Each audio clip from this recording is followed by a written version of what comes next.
हमारे इस चैनल मैथिली गंगा को लाल बटन दबाकर सब्सक्राइब करें व घंटी के निशान का बटन दबाएं ताकि सभी नए वीडियो आप तक तुरंत पहुंचे बिल्कुल मुफ्त।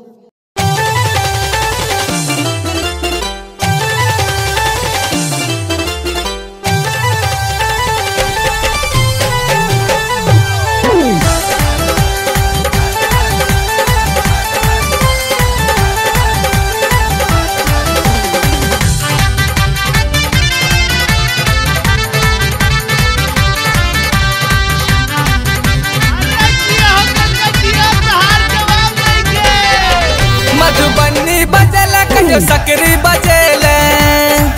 मधुबनी बजेला कहियो सकरी बजेला ओढ़नी उड़ेला बिहार में गोरी पागल बनेला तू प्यार में गोरी पागल बनेला तू प्यार में गोरी पागल बनेला तू प्यार में गोरी पागल बनेला तू प्यार में।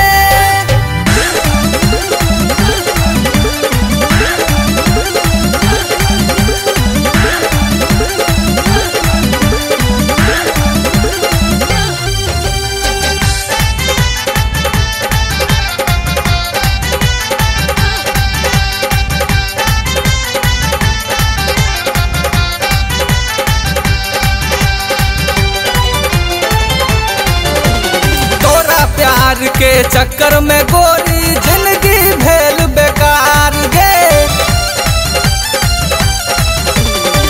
आधा जीवन बीतल गे गोरिया हमर तोरे जोगार में देख कर तो हर चढ़ल जवानी देख कर तो हर चढ़ल जवानी मरलू हम बेकार में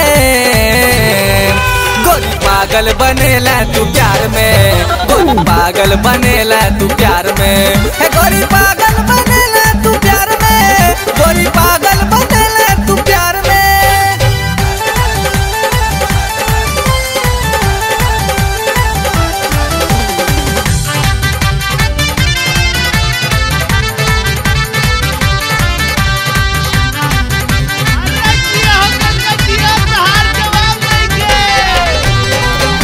बात सन तोहर कमरिया लचको जखन बाजार में कैटा छोरा पाछा पड़ल छो देख कर तोहर सिंगार गे पागल बन का घूमै छौ दुनिया पागल बन का घूमै छौ दुनिया करे ने बवाल गे गोरी पागल बनेला तू प्यार में गोरी पागल बनेला तू प्यार में गोरी पागल बनेला तू प्यार में गोरी पागल बनेला तू प्यार में।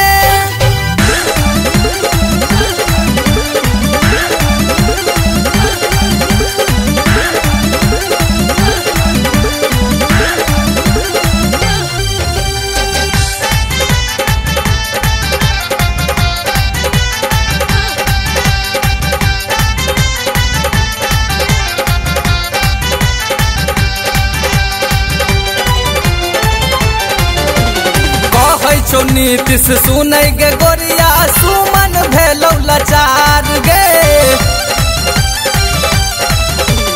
तोरे हे पाछा शंकर पड़ल छौ भेलै बुरा हाल गे